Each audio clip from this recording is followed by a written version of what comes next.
Good morning, everybody. We are here at the NBA show. We've got Matt Mazelman here. He is famous from DraftKings, famous from his Preaching Sense Twitter account, and famous from last year being on the Celtics way before anybody else. If you knew him then, you made some money. Matt, let's start off today talking about yesterday. There's a couple key things that happened. Oh, by the way, Mike Lockey, your normal co-host, is out gallivanting on a cruise, so I am Mike G, filling in as co-host, and just going to kick it right over to Matt to talk about some fun stuff that happened yesterday. Go ahead, Matt. Yeah, we're swapping out one mic for another mic. I think the right day for it, because this is a big day for you as a Sixers fan with the Ben Simmons game. There's a Ben Simmons game? Yeah, right?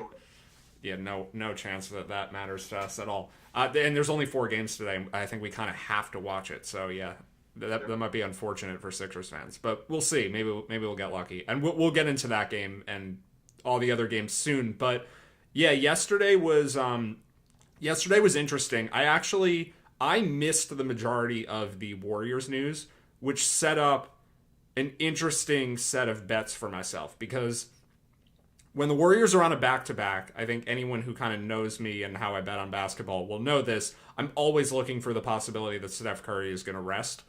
And they won their first road game of the whole season the night before in Houston. And it was actually a close game. The starters played their normal minutes. So it kind of set up well for them to sit in New Orleans the next night, which was yesterday. I actually thought it might be weird for them to sit all the guys again. They had just rested the whole team against the Pelicans, the same team 2 weeks ago. I'm not sure if there's a precedent for this. Like, how many times do we see a team sit all of their starters against the same opponent in the same month? Load management's team specific. That was the last time they rested. So 2 Warriors rest spots in a row have been against New Orleans. So I had a bunch of bets queued up on a bunch of sites, and then I went to the bathroom for 15 seconds, and the Curry news broke. So I missed like a chunk of what I wanted to bet. Because of that, I did some extra digging for like alternate lines and just different stuff that might be more delayed to get taken off the board. As we've talked about, mostly last week, same game parlay sections will kind of hang around for longer after news breaks. Like it'll be slower to get those off the board. They're not the priority. The priority for the books is to remove, your spread, your money line, your total, your key player props. Like they get that stuff down immediately. But the more quirky bets, I should say, will hover around for longer. So I started digging for those, and there was a site that had some interesting alt lines. So the one I ended up getting, let me see if I still have this logged in. Can we see that on screen?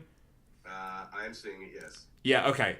I'm seeing it, and I see the green, and also I am green with envy, but go on.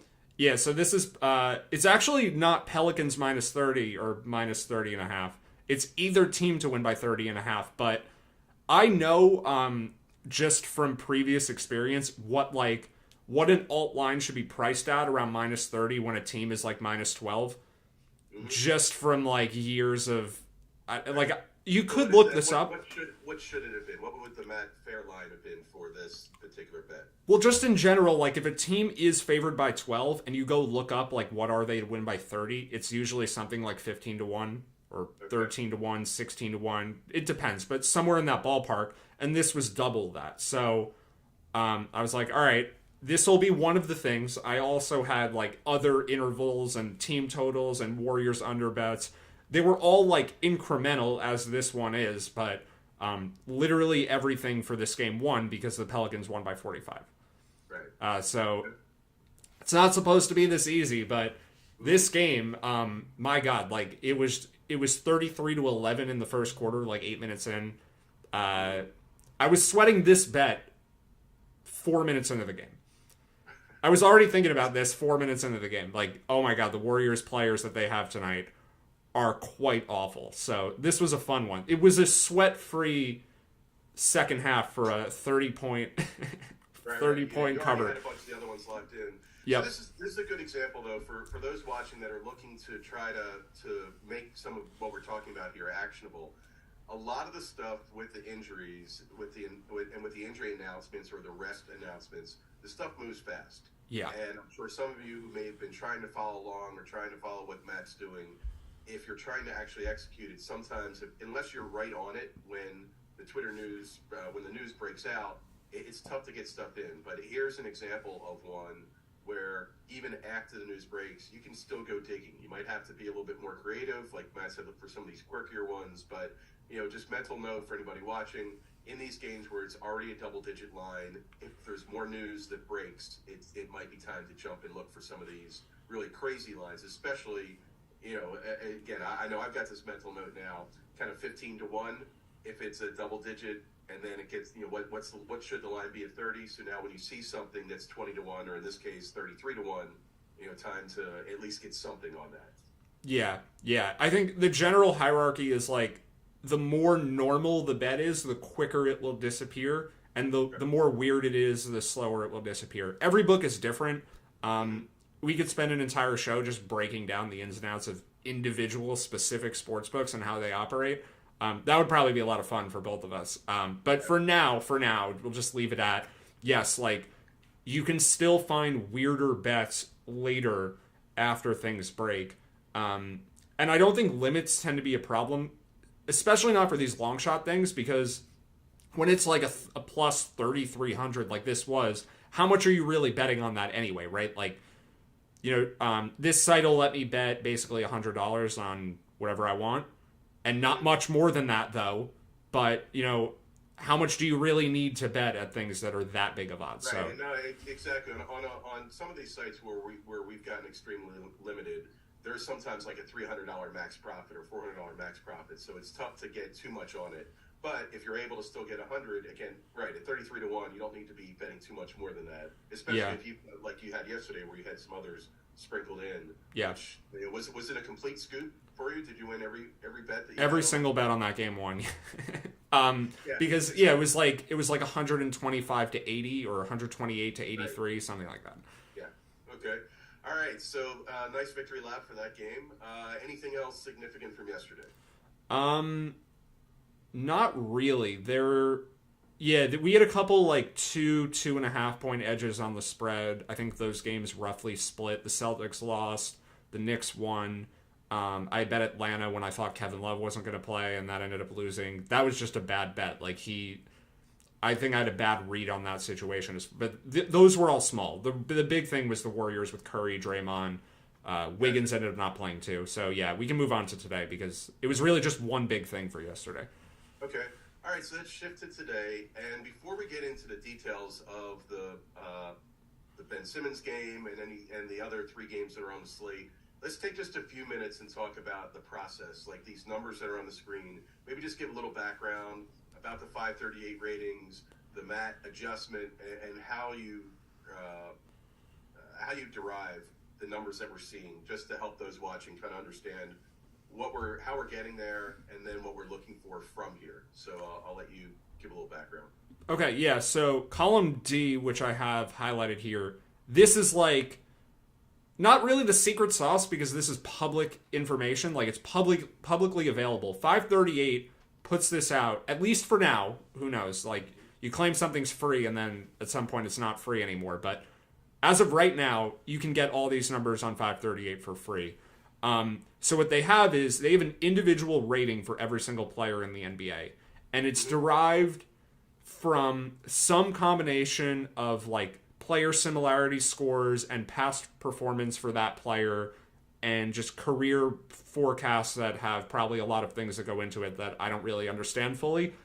Nate Silver is really good at this sort of thing, and the guys that work for him, I'm sure, are also really good at it. So they're able to predict, last year we had an example where Jose Alvarado was rated the best player on the Pelicans, or one of them, and I had never heard of the guy, but lo and behold, like, when he got on the court, when he finally got his chance, like, that guy was quite good. And there have been a lot of examples of how their system was validated. The Lakers were awful last year. They had them missing the playoffs. When last year, at the beginning of last year, most people thought the Lakers would be good. That was a plus 1,400 bet on the Lakers to miss the playoffs last year that won. And So, and again, for those that are watching, most folks know what 538 is, but just a quick background. So 538 is essentially a statistical analysis website run by a guy named Nate Silver. If you see anything going on during when polls are being looked at from a political standpoint, from any time that numbers are involved in predicting, Nate's somewhere on a show describing what they have at 538. If you watched anything during the midterms, you saw when CNN or Fox or any of the major news sites were showing their big boards and showing early returns, there typically is a 538 score as well. So like one of the big new things this year, I think it was on CNN, when they were showing early returns, and again, typically the Democrats are getting higher because of the mail-in voting if they're counting early in that state. So it might have shown Democrats as 82 to 18 in a particular, on early returns. They were showing, actually on CNN, they were showing what 538 said it needed to be at that time, based on which counties had come in. 538 was saying, well, they're at 82 now, but they just need to be at 77 on these, so they're actually running ahead. Or they need to be at 85, so they're actually running behind. So 538, I'm not just saying because it was CNN or that politics, basically any time that statistical analysis is looked at, Nate Silver and 538 are all often at the forefront. So Matt's giving a couple examples where, last year with Alvarado, I think it was 538 that got you looking at the Celtics. So, 538 had them as the top team in the East, like in December, when it looked like they might have to break the team up. But 538 saw something in the underlying stats, the underlying combos. You heard us talk a good bit the last couple weeks about Alec Burks. We actually had Alec Burks is greater than LeBron James, according to the 538 ratings. So, throughout any hype, throughout any narratives, 538 is just looking at numbers and trends and what's happening in actual games, not just what somebody's history has been. So sorry for the 538 endorsement string there, but we're using 538 as the base.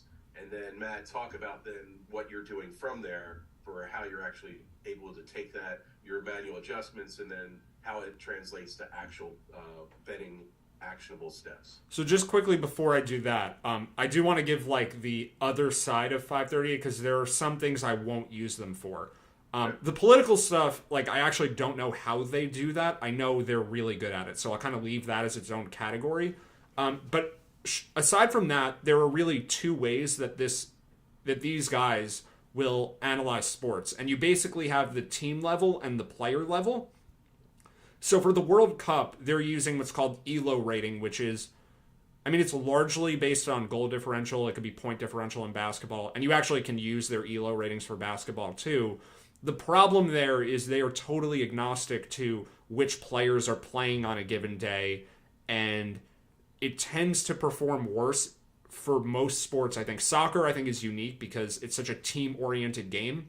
But like if you used ELO for basketball, it would think Sacramento was a lot better because they've just been doing so well. And it would think like Brooklyn is really bad because they've been doing so poorly, forgetting the fact that Kyrie Irving hasn't been playing, that Ben Simmons, needed some time to actually play normal. We'll come back to that, I promise. But the team level stats don't work as well for individual level sports. Like NBA is such an individual player game, and it's not quite on the same tier as baseball, where baseball can essentially be boiled down to just pitcher versus hitter, pitcher versus hitter. It's just a bunch of one-on-one matchups throughout an entire game.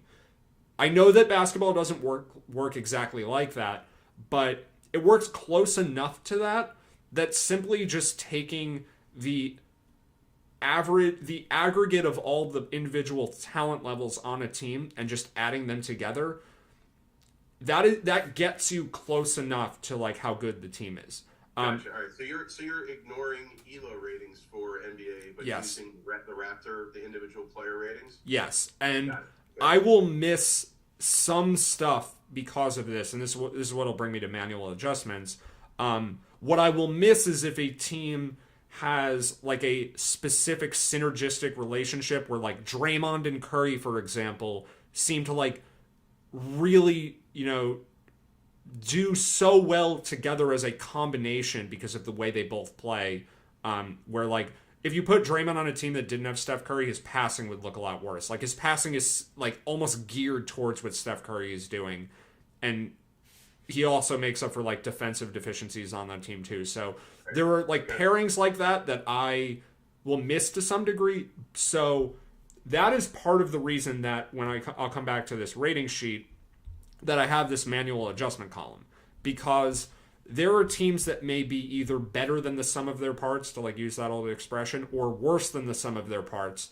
I think most teams are very, very, very close to the sum of their parts, which is why just basically adding Tatum with Brown, with Smart, with Horford, with Williams, like, I think that gets you a really, really good approximation for how good a team is. But I think there are a few cases where it might be a bit off. So Gotcha. I will that also makes sense then for why you've been so successful using this system when a player is out. Right. Looking at what the individual rating of that player is and what his replacement is. So now we're not just looking at this general team rating. You're looking at a kind of a truer adjusted rating of what that team will do tonight, which is what matters to those of us that are looking to get a bet down tonight. Right. Who cares how good the Denver Nuggets are if Nikola Jokic and Jamal Murray are not playing tonight? Like, what do we, like, why? That is irrelevant if those guys are actually not playing. And we're already, you know what, I just want to quickly make this point, just to sidetrack for a second.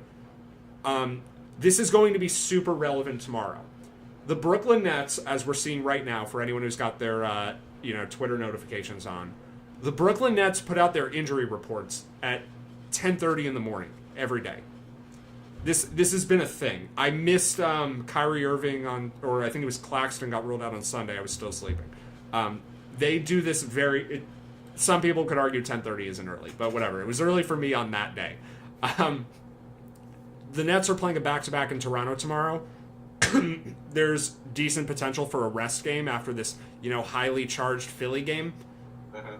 We should be ready for that. Like, this will happen if we get like a Durant, Irving, or Simmons rest announcement tomorrow. It's going to come 24 hours from right now. So I just wanted to take that second because my phone is showing Nets updates right now, and this is a theme for them. They're like the earliest in the day with their injury reports. So just flagging that for later. All right, and also for later, we'll talk about what the over-under is on the time that Ben Simmons has a mystery tweak to his back, so he doesn't have to play in Philly tonight. But anyway, yeah, I digress. I was waiting to see if Ben Simmons questionable came up. It's not. It's Yuta Watanabe and Nick Claxton are the questionable guys now. Gotcha. Okay. All right. So you gave a great description of why you're using the individual player ratings to aggregate to the sum of that team, which then makes it that much more actionable when somebody's out and somebody's in. So you're looking at what the player rating is, not just that, say, the Nuggets have lost Jamal Murray for a night, but what's that player's replacement.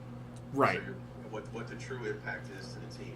Right, so Embiid being out with Montrezl Harrell and Paul Reed backing him up, sure, it's not ideal, but it's a hell of a lot better than last year when DeAndre Jordan was his backup. Like, they're hurt a lot less now because they're not playing that guy. Understood. And you can speak to this. Having watched enough DeAndre Jordan last year, and as a Philly fan, yes, I agree. Yeah, it would be hard not to after watching him in Denver, which, whatever. Yeah, I don't know how he's playing there. But, yeah, so for this manual adjustment thing, it'll be for one of two reasons. It'll be because I am changing my opinion of the team based on either how they're performing or, that Curry-Draymond-like synergy effect, which I think tends to be overblown, but sometimes it's worth accounting for.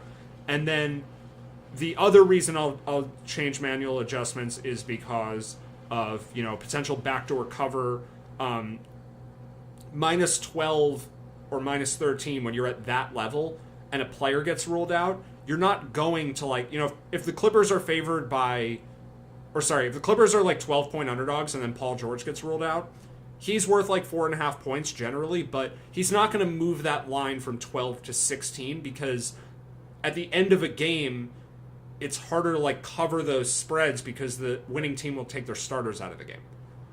So I will manually adjust to account for that backdoor cover garbage time type scenario. So that's the other reason. Usually it's just for a team level thing where I'm, assessing a team differently than what the ratings are.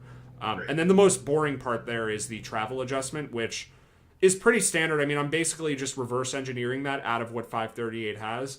it sounds scientific, but basically you've just got like 2 points or so for home court, and then there's an additional element of like back-to-back or long travel or going to Denver because it's like a little harder to play there than some other places. So they make some tweaks to, how much home court, basically that's what that is how much home court advantage does the team have tonight. Perfect. For tonight's games, they're all about the same, so not a huge deal today. Okay. All right, so we definitely went off into Nerd Corner there for a little bit to explain a little bit of how we derived it, but we actually got a few questions on where these numbers were coming from. So, Matt, thanks for walking us through that. So I think it's time to shift to tonight. So yes. Where would you like to start? I have an idea of where it would be, but I'll let you kick off from here. So looking at tonight's slate, where do you want to start? I mean, there's 3 interesting games and 1 uninteresting one. We'll start with... I want to say Philly for last because I think it's... No problem. While it's the most fun, it's the least actionable of the 3 potentially. Okay. Yeah, so let's save that one for last. I want to start in Memphis because the Sacramento Kings have been really good lately after being really bad to begin the year.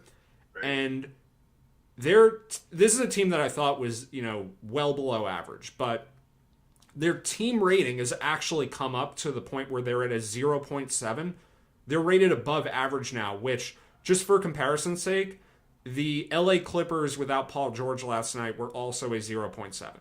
The Clippers with George are like a 5, but that's like a league average to slightly above league average team. The Grizzlies without Morant and Bane are a 0.0. The Jazz without Conley were a 0.1. The Knicks are around here because the Knicks are just like, the go-to for average team. So, the Kings are average. And on top of that, I've actually given them a 1-point bump because they're playing so well. And this may be excessive, but there may be something there where the team is just, I don't know, they're meshing together in a way like the Kevin Huerter, Domantas Sabonis relationship could be resembling Draymond and Steph. Not in total, ability, but just in like the nature of how their offense works. Gotcha. So, if anything, I'm being too bullish on the Kings here. I can't imagine at this point with a manual adjustment added on that I'm underrating them. But in spite of that, Memphis is projected to be favored. And before I went to sleep last night, the Grizzlies were plus 100, and I put some money on that. And now they are 2.5 point underdogs with like a plus 110, 115 money line. Because as far as I can tell, the Kings today are one of the more popular bets of the season. They're on a 6-game winning streak. Morant just got hurt. Like, should be an easy win for them. That's how people are thinking. And I think a lot of people woke up this morning, saw this line, and just bet on Sacramento. Like, it was that simple for them. So I think we're getting a bigger line because of that. Gotcha. When you see the public reacting that strong, does that give you pause before you put more on? Like, did you add on this morning, or are you just sticking with what you got? No, I already did, and I'm going to add more again. Okay. Yeah, it makes me annoyed I didn't get the best number, really, is the only thing. Because if the public were on the Memphis side and it went the wrong way, I'd be looking at like, oh, is Jaren Jackson maybe going to sit again? Like, I'd start to get nervous that I missed a piece of information. Gotcha. In this case, though, I think it's very clear what's happening. The public just loves the Kings right now. And they've been like hyped up as, everyone's favorite team this year. It's not just the winning streak. Like, it's a very publicized winning streak. They're the new Utah Jazz. So, and I don't think they're quite as good. But all right. So for those watching, what do you recommend if somebody's looking to make a bet right now? You're saying bet what? I think so. As it stands at +2 or so and plus 110, Memphis is probably worth like a 1-ish, 1.25, maybe 1.5 unit bet. You said Memphis is? Yeah. Memphis is projected as the favorite, despite not having Morant and Bane, because they still have good backups, and Jaren Jackson being healthy is very important for them. It's still a decent team.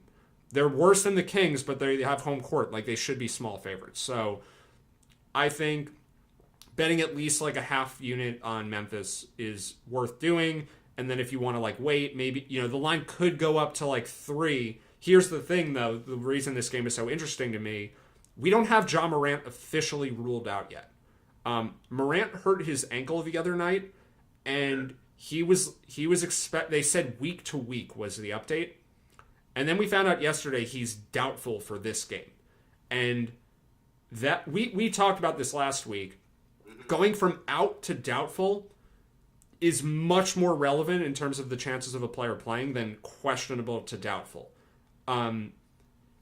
It could just be a formality, like, yeah, doubtful, like he's very unlikely to play. You know, he'd have to have a miraculous recovery to be able to play. But I guess what I'm saying is this is a situation where monitoring it and seeing if we get like, oh, Morant was present at shoot-around this morning, did like some non-contact stuff, like maybe he's okay, or upgrade to questionable, if we get that one, he's playing like 100%. I would say that.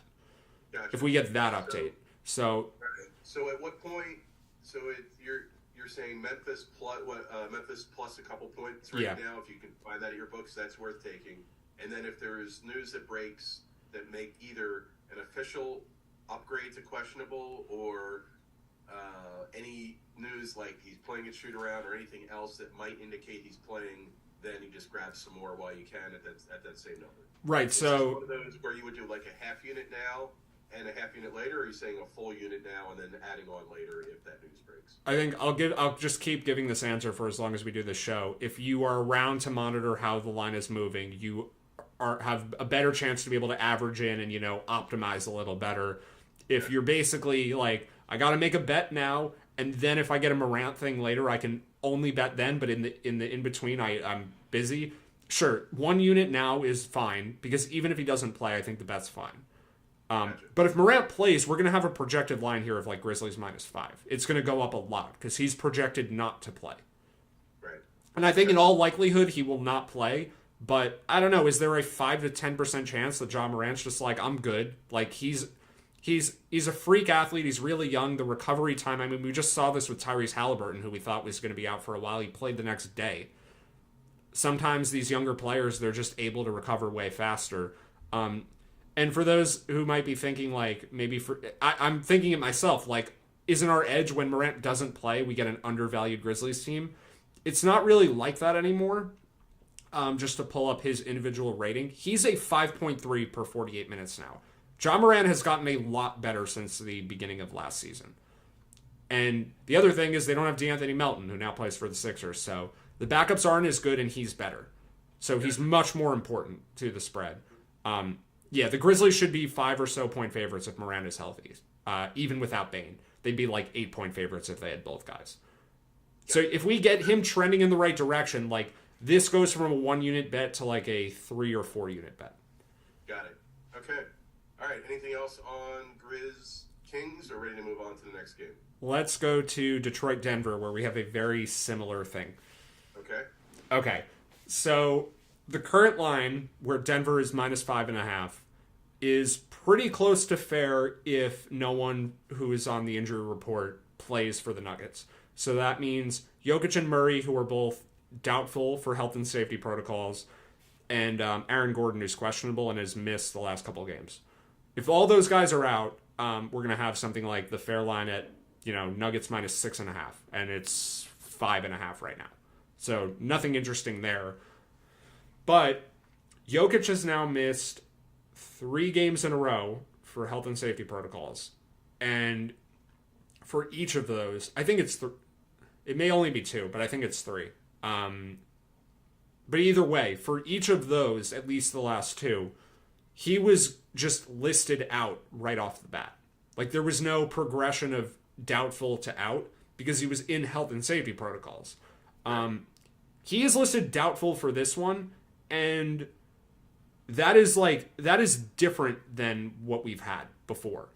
And with health and safety protocols, what we're talking about, like, this is now, I never thought this was going to be a thing in NBA betting, but he's not hurt. Like, he just needs to test negative to the point where he's allowed to play. Okay. Like, he doesn't have an issue. He could be more sick than we realize, but I don't think he'd be doubtful then. I think he'd just be out. If he were, like, severely ill, he probably is feeling okay and just has to test negative for the league to let him back on the court. Gotcha. Okay. And we saw this happen. This happened exactly with Trae Young last year, where we got him upgraded from out to doubtful with COVID protocols.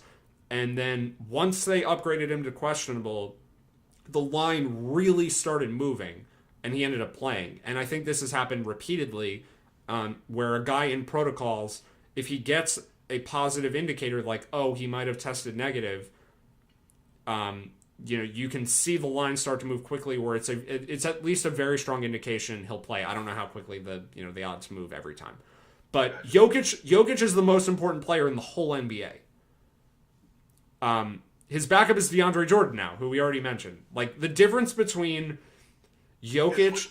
What's the point differential? Like, what's the Jokic positive and Jordan negative? The difference between Jokic let's make it 48 minutes just for fun. Sure. The difference between DeAndre Jordan playing 48 minutes and Nikola Jokic playing 48 minutes is about 17 points. Wow. Right now, DeAndre Jordan is playing more than normal because they're also missing Jeff Green. They're missing potentially Aaron Gordon again. They're thin in the front court. So we're getting like 25 to 30 minutes of DeAndre Jordan. If you take DeAndre Jordan down to like 12 or 13 and you give the other 30 plus minutes that are left at center to Jokic, the team gets like 8-9 points better. So this goes from a fair line to a line that's off by like 8 or 9 points if Jokic is healthy. Gotcha. So again, for those watching, if you get Jokic news, act quick, because this becomes a very positive game for the Nuggets if Jokic is it, and the line will move dramatically. It'll move quick. Yeah, and I'm ignoring Murray for now. I mean, Murray's worth a couple points to the spread. He's not nearly as good. And the Nuggets' best backups are all guards. Like, they have Bruce Brown, they have Bones Highland, Kentavious Caldwell-Pope. I don't know if he's playing any point guard, but they have guards that can play. They do not have a backup center that can play. So I'm not so concerned about Murray. It would help if he plays too. But gotcha. This situation right now is one where you basically are doing nothing. But if you get Jokic upgraded to questionable or Jokic went through shoot around, like, this goes from a 0-unit bet to like a 5-unit bet. Like, this is one of the best spots of the year if Jokic ends up playing. Again, I think it's unlikely, but there is massive upside if he ends up being able to play tonight. All right, and then let's just talk about one other thing actionable. So if somebody who's watching gets the news and maybe it wasn't right away, what's the point to stop betting Denver? Let's say Jokic is announced in. What's the fair line? So at what point does it, if you go to make the bet and you see X, you say, oh, I'm too late. Right. I think if, let's say hypothetically, we'll give the worst case Jokic playing scenario. So everyone else is out besides him. What should the line be? Let's say Murray's out and Gordon's out, but Jokic is in. I think the line would move to about -10 in that case, and it should be about 12 or so. Maybe 13. So, I mean, I guess I would still bet -10 even in that scenario. Like, I don't think it would be hard to totally miss this one because the books don't understand just how important Jokic is. They're always going to under-account for this because the magnitude is just so high they can't fully account for it. But I think even if it's -5.5 right now, my guess, like, let's say right now on my phone it popped up Jokic upgraded to questionable, or Jokic, even let's say even just to give the most extreme, Jokic will play. He's tested negative. He's good to go. I think the line will close now at 5.5 if that happened, and reopen at like 8.5, and then just trickle along from there. So you'd miss like the really good number at -5.5, but if you just wait a couple minutes, you'd probably be able to get like -8 or 8.5, and then the thing moves up to like 10. We see that a lot. We saw it with the Warriors game last night too. Gotcha. All right. So I know for me, the note I'm taking from this is monitor the Jokic news. If getting anything positive, basically if it's anything if it's single digits or better, grab it. Yeah. Even at -10, it's probably still worth something. Yeah. But clearly, if you see 9.5 or better, grab it while you can. Yeah. So just to reiterate here, I don't think Morant's going to play. I don't think Jokic is going to play. Right. But they're non-zero. They're non-zero chances. Exactly. And these are extreme if-thens, especially on a small slate since there's not that much else to watch today. Yep. It's worth, since the deltas are so huge, Right. It's worth keeping an eye on, and it just might be one of those things that if it doesn't pan out, fine. You haven't made any bets that have lost. You're just ready to pounce. So that's where we are. So we have two situations for ready to pounce today. Yep. All right. Where do we want to move next? Let's just quickly cover LeBron, and then we'll do the Philly thing. We'll give it the time it deserves. But LeBron James is only worth like 1.5 or 2 points to the spread at this point in his career because, well, he just hasn't been playing well. He's 37 years old, and the version of him we're likely to get tonight is probably like a minutes limit or a little rusty because he's been out with it's an ankle injury, I think. Like, that doesn't sound like something where he'd come back and play 35 minutes, especially not at this stage of his career. So it's a lower impact version of LeBron. The Lakers also have Dennis Schroeder now, which helps mitigate like the thin roster. Anthony Davis is playing great. Like, it's just less important that LeBron plays than it used to be. So even if LeBron is out, there's not much value on Phoenix. Like, the fair line goes from 7 to 9, and the current line is 7.5. So this is like, if later in the day you see some Anthony Davis props, some Westbrook props, and Lonnie Walker, Schroeder, Troy Brown props, like, that's interesting, I think, because LeBron's usage is still high. But as far as betting the spread on this game, I just think there's nothing with LeBron either in or out. Like, he's just not impactful enough at this stage of his career to really affect this game. Gotcha. All right. So, for those that saw last week when we were talking about Alec Burks is greater than LeBron James for player ratings, there's a little bit more explanation as to that. Yep. If Alec Burks gets ruled out for the Pistons tonight, I'll take Denver now even without Jokic. Burks is worth like 2 points to the spread even in fewer minutes because his backups are so awful. Like, the Pistons bench is even worse than the Lakers bench. So yeah, Burks still more important than LeBron. It still holds today. Okay. Well, always good to get that comment in on each every day. All right. So I think we have now gotten to the piece de resistance. We are at the last game on the docket today. So Philly versus Brooklyn. Ben Simmons returns. Quick, before we get into your breakdown, Matt, quick trivia question for you. The jersey I'm wearing today does have a Philly connection. Any idea what this Gratz number 30 jersey is? Oh, man. I don't think I know what that is. Rasheed Wallace high school jersey. There's no way I was going to get that. That's pretty awesome. That's why I wasn't going to wait long. Also, last fun fact, irrelevant, but we're going to say it anyway. Okay. When Rasheed was wearing this jersey as a 9th grader playing varsity for Gratz, the Public League Championship against West Philly, my father was coach of West Philly. That was his final game coaching, and he said he was retiring because he didn't want to face Rasheed for 3 more years. So anyway, moving on. that's awesome. Moving on to more actionable things that matter in life. Tell me what you're thinking about this game, the Simmons situation, and go ahead. Okay, well, I'm just quickly throwing in an update now for Nick Claxton because we got him added to the injury report. It was like towards the beginning of the show.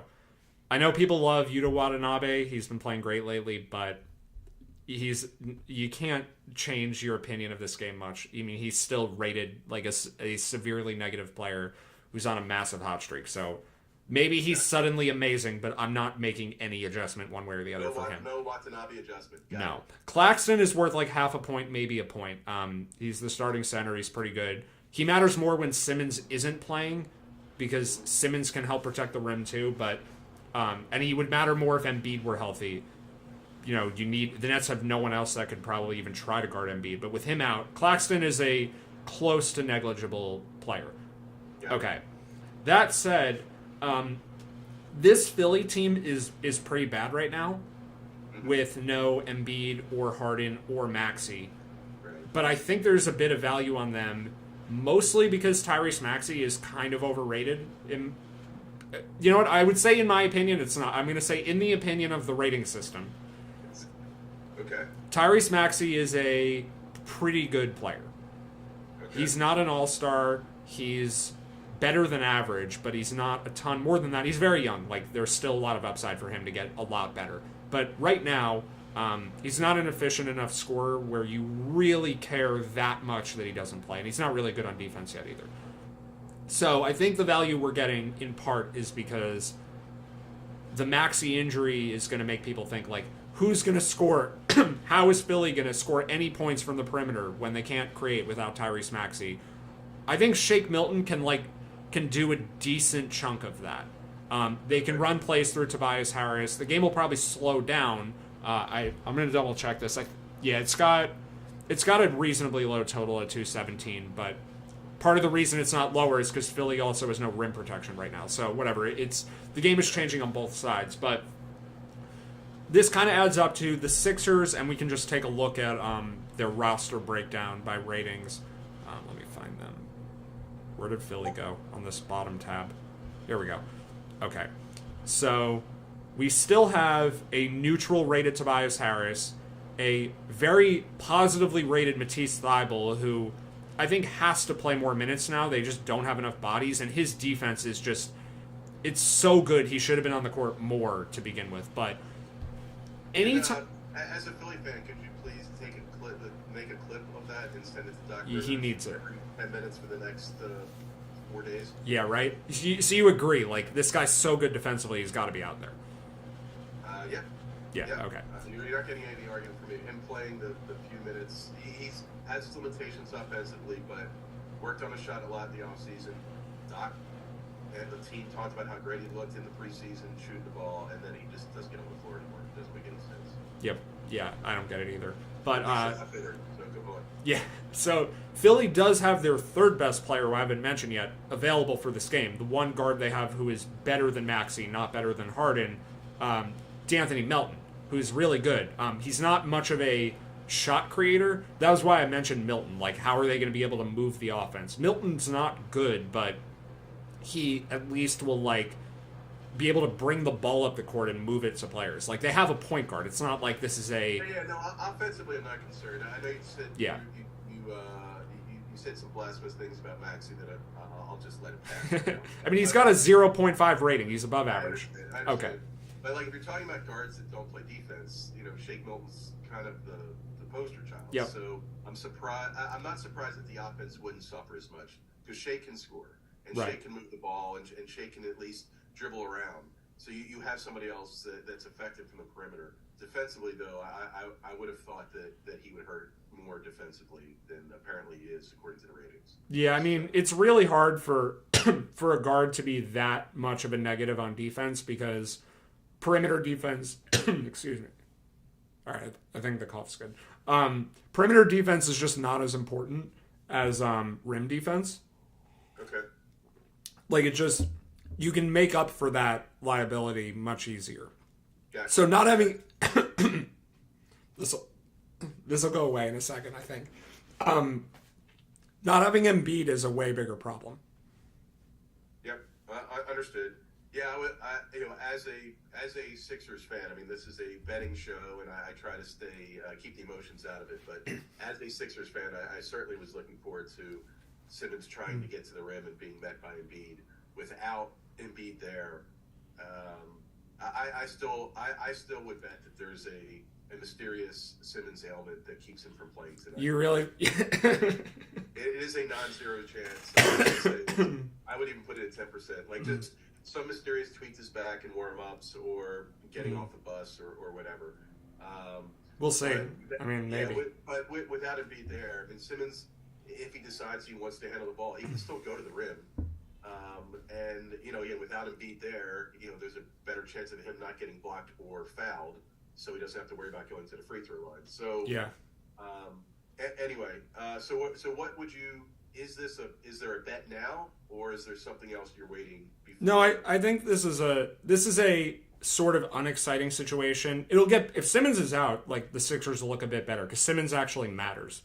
He's playing better, and without Claxton, like, the Nets get pretty bad at defense if they don't have both of those guys. So Claxton popping up on the injury report, questionable with an illness, I think is a bad indication for him. Like, I would lean towards him sitting. And then if you take Simmons out too, like, the Nets are going to have to play Day'Ron Sharp, or they're going to have to play, an undersized lineup with Durant at center, Royce O'Neal at center. Like, the team is going to look a bit worse if that happens. So the projected line here is 5.5. The current line is, like, between 7.5 and 8. Like, this could just be a 1 unit on +8 situation, Gotcha. or, a little less than a unit. Like, it's a moderately good bet, because I think, like, people don't realize how good DeAnthony Melton is. People don't realize how good Matisse Thybulle is. Paul Reed is, like, an average player. Like, he's fine. Mm-hmm. And then I think, like, Milton and Niang and Tucker and House, Korkmaz, if he gets any real minutes, Harrell, like, I'm not a fan of any of these guys, really. Although Harrell does have a 1.3 rating. So maybe he's a separate category. The first group, though, that I said, like, they're all below average players, but they're close enough to average. The team is not going to be horrific with them as the main guys. Harrell, actually, this could be like, the first game in a while where he plays real minutes and actually does something. And he's certainly well rested, right? Like, how often does he even really get in the rotation? Fair enough. Yeah, he probably had his most action in a while in the post game. Right. The whole Giannis thing when he wouldn't let him shoot, and then yep. the Joyce ladder situation. That was fun. Yeah.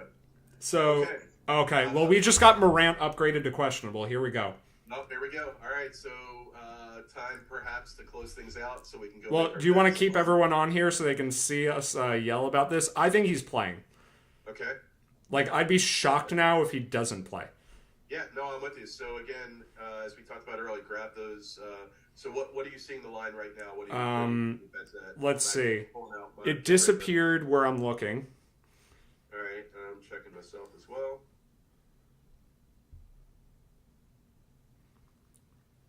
I think we're going to see it move to about Pick'em, and I love the Grizzlies still at that number.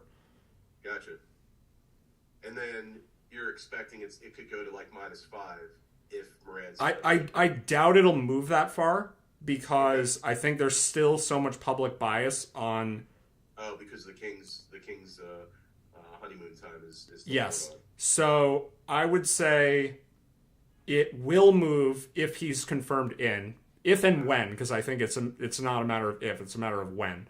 I think it will move to about Grizzlies -2 or so, maybe 3, and it should be about 5. Gotcha. All right. So and I just checked Bovada. It's pulled from Bovada, so there's no bet to make there. I'm gonna check some of the other. I'm actually in Virginia this week, so I can more easily bet some of the Virginia sites. So I'll check those here momentarily, but we'll keep an eye on it when it comes back. And so again, even at -2, there's still value there, guys. Yeah, I don't think it'll open at -2 right away, just to clarify that. I think it'll close at -2 or 3 when he's confirmed. But I think it'll reopen now with him, with the books seeing questionable. I think it'll reopen it around Pick'em. Gotcha. All right, so that looks quite good if he's playing. Gotcha. All right. Sounds great. Anything else more today? Or I'm just really excited we got something right already. This is fun. I mean, I did say I don't think he's going to play, and it sounds like he's going to play. So whatever. But I'm happy there's good value. I'll say that. Yep.